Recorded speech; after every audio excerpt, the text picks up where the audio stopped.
Hey y'all, welcome to Kamira's Kitchen. Today I'm going to show you how to make a natural electrolyte drink. We are not going to be drinking Gatorade anymore. We're talking no dyes, no preservatives, 100% natural. Now y'all, even the Gatorades that say, they're better for you, they're low sugar, while yes, they are low in sugar, if you flip it around, guys, and read the ingredients, you're going to see that this has modified food starch in it. It has like preservatives and different things. When you are making recipes like this, natural electrolytes, guys, you know everything that's in here. You did it yourself. This is going to hydrate you, keep you fueled for your workouts, guys, or just on a really hot day where you're sweating a lot.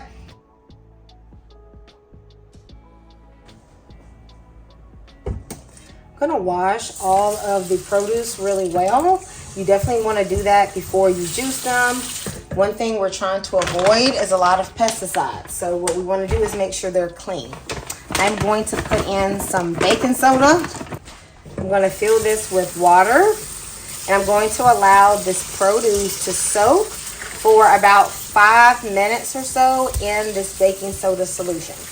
Now, I am not going to soak all of my produce in baking soda because some of the fruits and vegetables you see, I actually have grown myself. So I know they're not sprayed. I know they're extremely clean, and I'm just going to rinse those. Another alternative, if you don't have the time to do all the soaking, you can get something like Dr. Bronner's Salsas. This is a natural soap, okay? It is safe to use diluted on vegetables. What you're going to do is spray your produce with the diluted Dr. Bronner's. There's about a teaspoon in this spray bottle. Then you're going to take a produce brush and you're going to scrub. This scrubbing motion will lift off a lot of the pesticides, okay?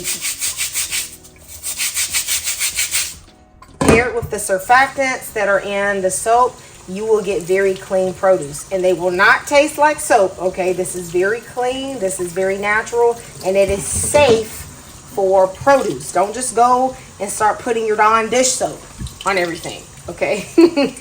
I'm going to be giving y'all 5 different recipes you can choose from as far as flavors. Technically, I will be giving you 6, but I'll talk about that when near the end of the video. Now, you want to stay tuned because this is not just made of various fruits or vegetables or herbs or things. No, there is definitely some different things we have to add to each one of these to make it an electrolyte drink. What I'm going to do is I'm going to prep each one of the drinks, and then I'm going to place them in bowls to make juicing easier. The green one is excellent for people who want to watch their sugar consumption. It has the celery, which is naturally high in potassium and natural salts, kiwi, ginger, a little bit of cucumber as well. You could sub green apple for the kiwi if you want. The yellow one, I'm going to keep this one simple. This is a pineapple, ginger, lemon base. Pineapple, as well as many of the fruits you will see me use, are high in potassium. Potassium helps maintain that fluid balance in your body. It's going to help determine how much water is inside of your cells. So you want to reach for potassium-rich fruits and vegetables for these juices.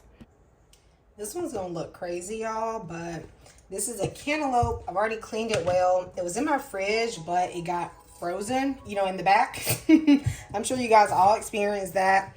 But the texture is not nice to eat, but it's perfect to juice. Cantaloupe is extremely hydrating and perfect for these drinks. Carrots are going to add a major antioxidant and vitamin boost for our orange electrolyte drinks. And of course, the fruit orange is really high in vitamin C. It's very nutritious, and it's going to add a mild sweetness.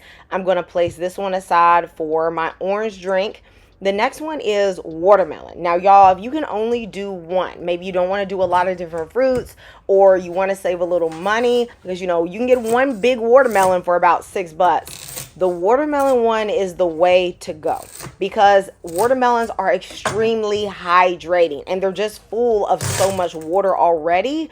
But the natural sugars in the watermelon combined with the potassium and the magnesium and various things is perfect for making you hydrated. In fact, I remember one time my friend was so thirsty, she was just guzzling water.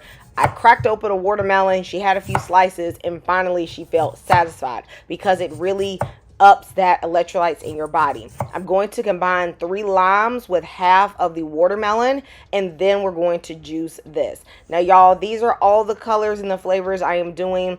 I am doing a blueberry lemon one, but I'm not going to juice those. And these blueberries were just frozen. Let me know which one of these flavors you're going to think about trying, and we're going to head over to the juicer so that we can put these together quickly. Now, if you don't have a juicer, you can do these in a blender and then you can strain. But y'all, why do that? Make it easier on yourself. Get yourself a cannoli. I've been using this juicer for years, and I have a discount code in the description box where you can get 15% off. Y'all ain't gonna be disappointed with this one. So when you get it, let me know what you think about this juicer. Now, y'all, I'ma just tell y'all straight, okay? I want to keep all the colors the color I want it to be. So I am going to juice these from the lightest one to the darkest one. So I'm starting with my yellow. Y'all can see that pulp is dry. Okay, I got that pineapple ginger coming out. This juice is one of my favorites. The next one I'm going to do is the orange one. Okay, y'all know how we get. We don't even start giving the flavors names anymore. The flavor is just a color. Okay, so I'm going to be doing the orange one next. And y'all know these days, so many foods are full of unnatural dyes. But this is the natural colors, y'all. Okay, we're not getting red 45 and blue lake 32. Okay, these dyes have been connected to all types of cancers and neurological damage.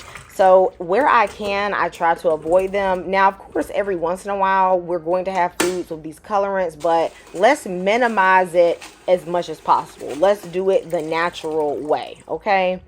For the blueberry one, I am going to put the blueberries in a small blender because they're so little, I don't feel the need to juice them. And then I'm going to add a lemon. I am then going to be putting in some coconut water. Coconut water is like nature's powerhouse for electrolytes. So I'm going to blend the blueberries with the coconut water and the lemon juice for the blue one. Now you can sieve out the pulp, but I decided not to do that. Now we do need to add a few other things to make this a true electrolyte drink. I'm using these jars and I'm going to link them in the description box. Sodium is essential for electrolytes. I suggest using sea salt and not common table salt because there is some minerals in this.